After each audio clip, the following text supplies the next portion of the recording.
inclus. Et moi, j'utilise ça depuis 25 ans. J'ai dû traiter à peu près 4000 personnes avec de l'hydroxychloroquine, puisqu'on a inventé ici le traitement de l'infection bactérienne par l'hydroxychloroquine. Donc c'est quelque chose qu'on connaît extrêmement bien chez ces patients. Et vous voyez en haut, c'est la négativation du portage viral chez les... le pourcentage de positifs chez les gens qui n'ont pas reçu de plaquenil. Et vous voyez qu'au bout de 6 jours, il y a toujours 90% qui sont porteurs.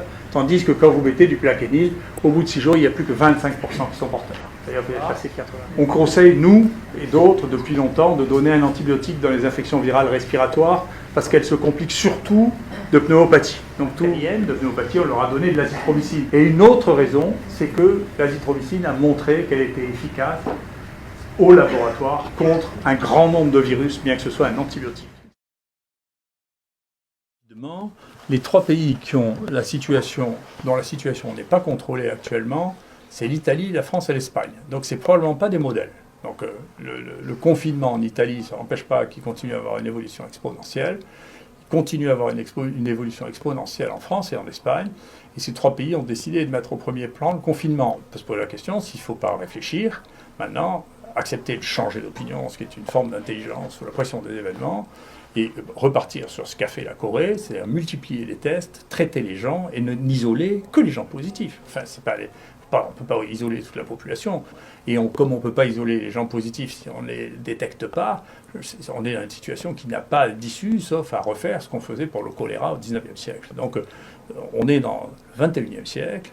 Les maladies contagieuses, on va les détecter, isoler les gens qui sont contagieux, le temps pendant lequel ils sont contagieux, et on doit raccourcir leur temps pendant lequel ils sont contagieux par les traitements qui les empêchent d'être contagieux. Et quand ils sont plus contagieux, il faut leur ficher la paix. C'est pas de les garder 14 jours s'ils sont négatifs au bout de 5 jours. C'est plus de la science, là, c'est de la science-fiction, ou je sais pas quoi, de la sorcellerie. Donc il faut revenir à des choses simples. Les maladies infectieuses et contagieuses, ça veut dire c'est quand il y a le microbe, on est contagieux. Quand il n'y en a pas, on n'est pas contagieux. Quand il y a un médicament, on use le médicament pour que les gens ne soient pas malades. Voilà, ça c'est la médecine. L'azithromycine, pour mettre les choses en perspective, l'azithromycine, il y a un travail, je ne connais pas l'équivalent en France, mais qui a été fait aux États-Unis.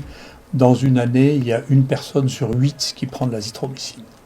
Donc je ne sais pas si vous vous rendez compte de la fréquence de ça. Quant à la chloroquine, il y a plus d'1 milliard de personnes qui ont mangé de la chloroquine. Mais vous savez, de connaître les risques toxiques d'un médicament qui est utilisé depuis 60 ans ou 70 ans, c'est beaucoup plus facile que de connaître les risques toxiques d'un médicament qui n'a pas été utilisé, qui commence à être utilisé, pour lequel on n'a aucune idée de la toxicité. Donc,